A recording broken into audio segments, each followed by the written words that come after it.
திலகா கிச்சனில் இருந்து திலகா பேசுகிறேன். நம்ம வெயில் காலம் வந்துடுச்சு இல்லைங்களா? வெயில் காலம் வரும்போது மாங்காய் சீசன் நிறைய வரும்போது நம்ம மாங்காய் வாங்கி ஒரு 5 கிலோ 10 கிலோ அந்த மாதிரி மாங்காய் வாங்கி மாங்காவை நல்லா வெட்டி உப்பு போட்டு காய வச்சு இந்த மாதிரி எடுத்து வச்சுருப்போம். இந்த மாதிரி எடுத்து வைக்கும்போது இது வருஷ கணக்கில் நம்ம யூஸ் பண்ணலாம். எப்போ வேணாலும் மாங்காய் குழம்புக்கு யூஸ் பண்ணலாம், மீன் குழம்புக்கு யூஸ் பண்ணலாம். கொஞ்சம் ஹாட் வாட்டரில் ஊற வச்சுட்டு யூஸ் பண்ணிக்கலாம். மாங்காய் ஊறுக்காவும் போட்டுக்கலாம். இப்போ நான் உங்களுக்கு மாங்காய் ஊறுக்காய் எப்படி பண்ணுறதுன்னு காமிக்க போகிறேன். இது நல்லா காஞ்சிருக்கு. இப்போ நம்ம கொஞ்சம் சுடு தண்ணியில் இதை கொட்டி நல்லா வாஷ் பண்ணிட்டு ஊற வச்சிடலாம் 1/2 hour. இதை ஒரு பாத்திரத்தில் கொட்டிக்கலாம். சுட தண்ணி நல்லா வச்சுருக்கேன், கொதிக்க வச்சு இதை நம்ம இதில் ஊற்றி நல்லா இப்போ அதை ஊறட்டும். நல்லா ஒரு 1/2 hour ஆகும், வெயிட் பண்ணலாம். நான் இந்த கப்பால் ஊறுகாய் எடுத்திருக்கேன். அதனால் 2 ஸ்பூன் கடுகு, வெறும் கடுகு 2 ஸ்பூன் எடுத்திருக்கேன். 1 ஸ்பூன் வெந்தயம் எடுத்திருக்கேன். இதை நம்ம எண்ணெய் ஊற்றாமல் ட்ரை ரோஸ்ட் பண்ணி எடுத்துக்கலாம். சூடாகட்டும். கருக விடாமல் சிம்லேயே வச்சு பொரியிற வரைக்கும் வறுத்து எடுத்துக்கலாம். நல்லா பொரியட்டும். பொரியறது நல்லா தெரியும் பாருங்கள். பாருங்கள், சவுண்ட் நல்லா வருது. சிம்லேயே வச்சு பண்ணுங்கள். பொரிஞ்சிடுச்சு. இதை எடுத்து ஒரு பாத்திரத்தில் கொட்டிக்கலாம். வெந்தயம் 1 ஸ்பூன் போட்டுக்கிறேன். எதுவும் செய்யாமல் சிம்லேயே வச்சு வறுத்து எடுத்துக்கலாம். புரியுது பாருங்கள்.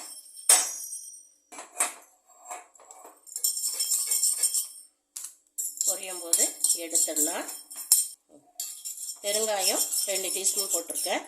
இதையும் அந்த பவுடரோடவே போட்டு மிக்ஸ் பண்ணிக்கலாம். ஆற வச்சுட்டு பவுடர் பண்ணி எடுத்துக்கலாம்.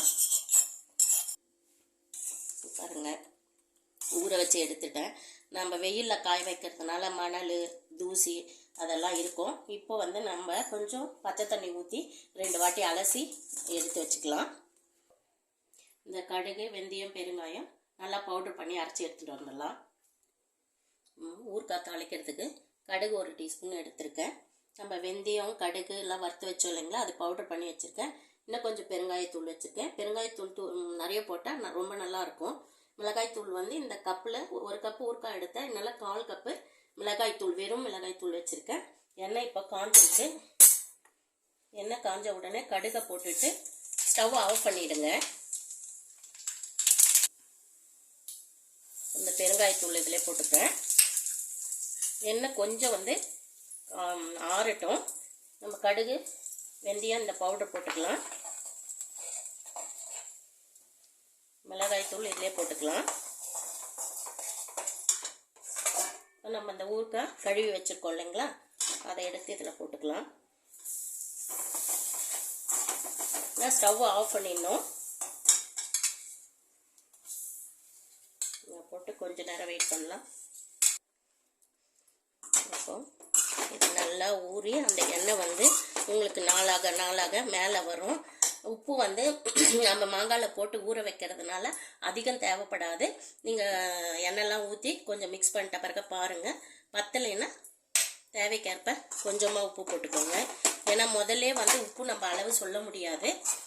மாங்காவை பொறுத்து உப்பு பிடிக்கும். அது வேற நம்ம கழுவிட்டு உப்பு போயிடுது இல்லைங்களா, அப்போ கொஞ்சம் கம்மியாக தான் தேவைப்படும். அதை பார்த்துட்டு நீங்கள் அப்புறம் உப்பு மிக்ஸ் பண்ணிக்கலாம். இப்போ இது கொஞ்சம் நல்லா ஊறட்டும், ஆறட்டும். பாருங்க, ஊறுகாய் நல்லா ரெடி ஆகிடுச்சு. எண்ணெய் மேலே வருது. இது கொஞ்சம் நாள் ஆக உப்பு காரம் எல்லாமே இதில் நல்லா ஊறி ஒரு நல்ல டேஸ்ட் இருக்கும். இந்த மாங்காய் ஊறுகாய் தயிர் சாதம், ரசம் சாதம், சாம்பார் சாதம், வெரைட்டி ரைஸு இதோட வேணாலும் தொட்டு சாப்பிடலாம். நாங்கள்லாம் இந்த ஊறுகாவை சாப்பிடும்போது எல்லாரும் சாதம் வச்சுட்டு ஊறுகாவை தொட்டுக்கிறதுக்கு சாப்பிடுவாங்க. நான் தான் ஊறுகாவை வச்சுட்டு சாதத்தை தொட்டுக்கிறதுக்காக சாப்பிடுவேன். அந்த மாதிரி வாயில் அப்படியே எச்சில் ஊறும் இந்த மாங்காய் ஒருக்கா. இந்த மாதிரி வெயில் சீசனில் வந்து நீங்கள் மாங்காய் கிடைக்கும் போது உப்பு போட்டு காய வச்சு எடுத்து வச்சுக்கிட்டா நம்மளுக்கு எப்போ தேவையோ அப்பப்போ கொஞ்சம் கொஞ்சமாக தாளிச்சிக்கலாம். இதை வந்து நம்ம வந்து அலுமினிய பாத்திரத்துலேயோ ஸ்டீல் பாத்திரத்துலேயோ போட்டு வைக்கக்கூடாது. உப்பு வந்து அரிச்சிடும். பீங்கான், கண்ணாடி ஜாரு, இல்லைன்னா பிளாஸ்டிக் பாக்ஸில் கூட போட்டு வச்சுக்கலாம். இது 1 மாதம் வரைக்கும் இருக்கும். நல்லெண்ணெய் ஊற்றிருக்கோம் நான் 100 கிராம் எண்ணெய் தான் ஊற்றிருக்கேன். 1 கப்பு எடுத்ததுனால இதை அப்படியே பாக்ஸில் போட்டு வைக்கலாம்.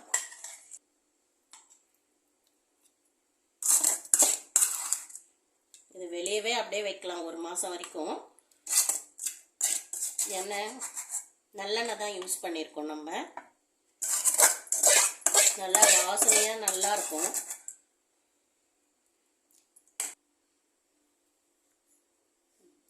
இதை வந்து ஆற வச்சிட்ட பிறகு பாக்ஸில் மூடி போட்டு வச்சுருங்க. இந்த வீடியோ பிடிச்சிருந்தா லைக் பண்ணி ஷேர் பண்ணி கமெண்ட் பண்ணுங்கள். ஓகே, பாய்.